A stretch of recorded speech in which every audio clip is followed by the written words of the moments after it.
সুপ্রিয় দর্শক, দেশব্যাপী সংখ্যালঘুদের উপর হামলা, ধর্মীয় প্রতিষ্ঠান লুটপাট, হত্যা ও নির্যাতনের বিরুদ্ধে প্রতিবাদ মিছিল ও সমাবেশ ও মানববন্ধন হবে আগামী 14/8/2024 রোজ বুধবার দুপুর 12টায় সিদামোরাকান্দিতে। উক্ত সমাবেশে সকল ভক্ত ও দলপতিদের নিমন্ত্রণ রইল। এই সমাবেশে আপনারা জাতি, ধর্ম, বর্ণ, পথ, মত নির্বিশেষে শরণার্থীদের উপস্থিতি ও সহযোগিতা প্রার্থনা করছি।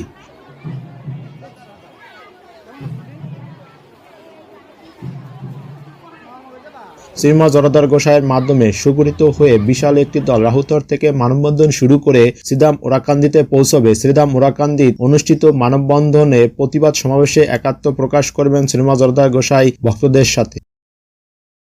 সুপ্রিয় দর্শক, দেশব্যাপী সংখ্যালঘুদের উপর হামলা, ধর্মীয় প্রতিষ্ঠান লুটপাট, হত্যা ও নির্যাতনের বিরুদ্ধে প্রতিবাদ মিছিল ও সমাবেশ ও মানববন্ধন হবে আগামী